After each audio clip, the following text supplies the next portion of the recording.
America बहुत जल्द इस जंग से पीछे हटने वाला है। जी हां, ईरान को हराए बिना ही डोनाल्ड ट्रंप इस जंग को छोड़कर बहुत जल्द भागते हुए आपको दिखाई देंगे।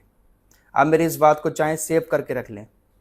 ईरान को हराए बिना ही अमेरिका मिडिल ईस्ट से मुंह काला करके भागेगा, क्योंकि लगातार डोनाल्ड ट्रंप के ऊपर अमेरिका से दबाव डाला जा रहा है। सीनेटर्स की तरफ से, जो इनके अधिकारी हैं अमेरिका के अंदर बैठे हुए, उनकी तरफ से कि आपने ये जंग शुरू कर दी। हमें नहीं लग रहा था कि इतनी लंबी जंग जाएगी। बहुत सारा पैसा इसमें अमेरिका का बर्बाद हो रहा है और कोई चांसेस नज़र भी नहीं आ रहे हैं कि ईरान को ये लोग हरा पाएंगे। और सबसे बड़ी चीज़, जो इसके air defence system middle east में तैनात हैं, 8 एयर डिफेंस सिस्टम, 8 में से 5 एयर डिफेंस सिस्टम को ईरान की मिसाइलें ख़त्म कर चुकी हैं।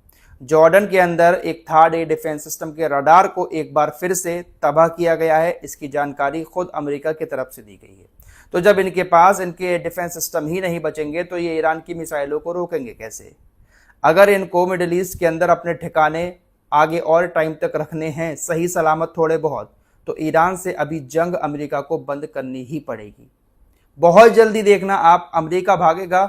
भले ही इजराइल ईरान के साथ जंग लड़ता रहे, हमले करता रहे, लेकिन अमेरिका इस जंग से पीछे बहुत जल्द हटेगा।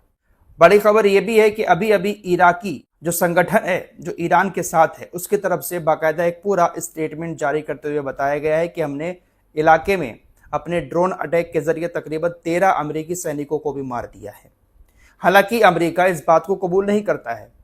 अमेरिका इजराइल कितने भी सैनिक मारे जाएं, आंकड़ा कम ही बताते हैं, लेकिन 13 का आंकड़ा इन्होंने बताया है कि हमने आज 24 घंटे में अकेले मारा है 13 अमेरिकी सैनिकों को। आंकड़ों की बात चल रही है तो आइए पहले थोड़े से आंकड़े ही आप लोगों को बता देता हूं। मौतों के आंकड़े, कहां पर कितना नुकसान हुआ है, उसके कुछ आंकड़े सामने आए हैं, वो पहले आपको बता देता हूं। उसके बाद बैंकों पर किस तरह से अमेरिका और इजराइल अब ईरान के अंदर हमले कर रहे हैं वो बताऊंगा। जेरूसलम पोस्ट की रिपोर्ट के मुताबिक इस 11 दिन की जंग में ईरान की तरफ से जो मिसाइलें इजराइल के ऊपर छोड़ी गई, इजराइल के अंदर जाकर गिरी, 9115 उसमें नुकसान हुए हैं। 6586 इमारतें डैमेज हो गई हैं, 1044 जो है वो सामान और उपकरण, और 1485 वाहन, जो कार वगैरह बाहर खड़ी रहती हैं, वो जलकर राख हो गई हैं। तो तकरीबन 9115 दावे सामने आए हैं कि इतना नुकसान इजराइल को ईरानी मिसाइलों से हुआ है। इजराइल के अंदर पूरी तरह से मीडिया को सेंसर किया गया है, तबाही बाहर नहीं आ रही है, लेकिन हकीकत यह है कि तबाही बहुत ज़्यादा हो रही है इजराइल के अंदर भी। लोगों की जान कम जा रही है, लेकिन माली नुकसान बहुत ज़्यादा हो रहा है। घर तबाह हो रहे हैं, गाड़ियाँ जल रही हैं, सड़कें ख़राब हो रही हैं, तबाही इजराइल के अंदर भी हो रही है। एक और आंकड़ा सामने आया है। अमेरिका ने इस जंग की शुरुआत में 3 दिन में ही तकरीबन 800 पैट्रियट डिफेंस मिसाइल का इस्तेमाल कर लिया। ये जो पैट्रियट डिफेंस मिसाइल है ये काफ़ी महंगी होती है। 800 मिसाइलें सिर्फ 3 दिन में ही अमेरिका ने इस्तेमाल की हैं, क्योंकि शुरू के 3 दिनों में ईरान ने अपने हमले बहुत ज़्यादा तेज़ किए थे। बहुत सारी मिसाइलें, बहुत सारे ड्रोन इनके ठिकानों पर दागे थे, तो 800 मिसाइलें इन्होंने उनको मारने में इस्तेमाल कर ली। रिपोर्ट्स में जो बात सामने आई है उसके मुताबिक यूक्रेन और रशिया की जंग में 4 साल के अंदर यूक्रेन ने 600 पैट्रियट मिसाइलों का इस्तेमाल किया। या 3 दिन में अमेरिका ने अकेले 800 पैट्रियट मिसाइलें इस्तेमाल कर ली। वहाँ 4 साल में 600 इस्तेमाल हुई हैं। इससे आप अंदाज़ा लगा सकते हैं कि कितना भारी भरकम नुकसान अमेरिका को यहाँ पर उठाना पड़ा है। अभी तक इतनी मिसाइलों की खपत कहीं पर हो ही नहीं रही थी। ना ही अमेरिका ने इजराइल को हमास के खिलाफ लड़ाई में इतनी पैट्रियट मिसाइलें दी थी, लेकिन जब ईरान के साथ लड़ाई शुरू हुई है तब ईरान ने इनको अच्छा मजा चखाया है। रशिया यूक्रेन के साथ लड़ाई कर रहा था तो यूक्रेन के साथ अमेरिका डायरेक्ट लड़ाई में इन्वॉल्व नहीं था, बस हथियार भेजकर मदद कर रहा था। लेकिन यहाँ पर अमेरिका की सेना खुद इन्वॉल्व है, तो अपनी सेना को भी बचाना है, अपने ठिकानों को भी बचाना है और इजराइल को भी बचाना है। तो यहाँ पर कई सारी चुनौतियां हैं अमेरिका के लिए।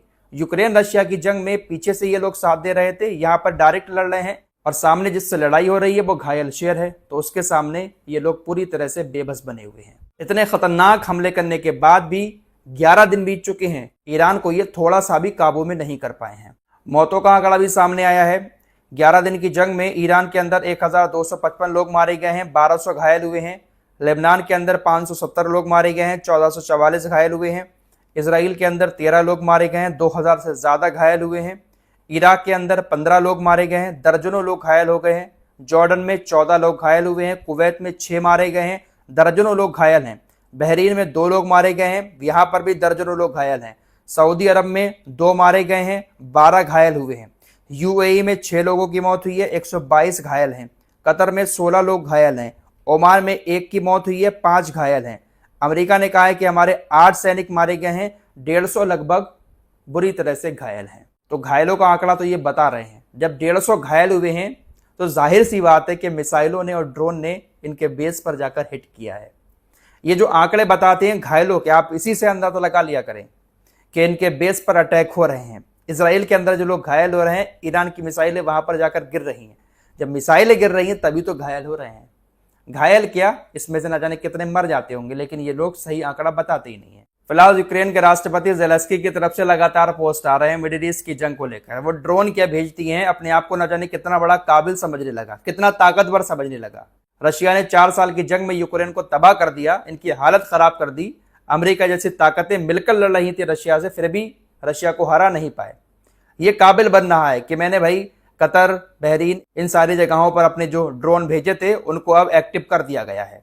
पल पल की अपडेट अपने जरा से ड्रोन को लेकर ये दे रहा है। देखते हैं भाई इसका ड्रोन कितना ताकतवर यहां पर काम आता है। अरे ईरान के ड्रोन को ही तो रोकने की कोशिश करेगा, ईरान की मिसाइलों को थोड़ी ना रोक लेगा। और ईरान के पास ड्रोन एक नहीं है, इसने तो बस शायद 136 को रोका है। न जाने कौन कौन से ड्रोन अभी ईरान के पास मौजूद हैं। तो बेवजह काबिल बनना है। लगातार इसकी तरफ से पोस्ट आ रहे हैं कि मैंने अपने अधिकारी भेज दिए हैं, मेरे अधिकारी तैनात हो गए हैं, मेरे अधिकारियों ने ड्रोन को सेट कर दिया है, ऐसा कर दिया है, वैसा कर दिया। लगातार काबिल बनने की कोशिश कर रहा है। और ये सारी बातें इसकी तरफ से बड़ा चढ़ाकर इसलिए की जा रही हैं ताकि मिडिल ईस्ट के जो अरबी देश हैं इनकी बातों में आ जाएं।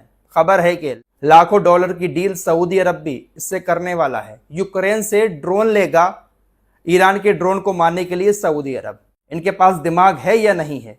किससे डील कर रहे हैं? एक उस देश से जो खुद रूस को नहीं हरा पा रहा है, उसके ड्रोन खरीद कर ईरान को हराना चाह रहे हैं। ईरान पहले ही इनसे निपटने की सारी तैयारी करके बैठा हुआ है, लेकिन यूक्रेन के ड्रोन खरीदेंगे मिडिल ईस्ट के देश।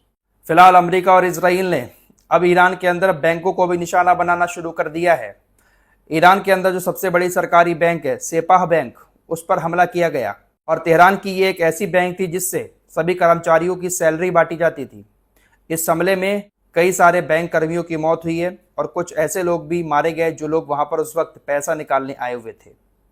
फिलहाल IRGC की तरफ से अब स्टेटमेंट जारी करते हुए कहा गया है कि अमेरिका और इजराइल अब बैंकों को भी निशाना बना रहे हैं, इसलिए आप किसी भी बैंक में जाएं तो बैंक से तकरीबन 1 किलोमीटर दूर ही खड़े हों।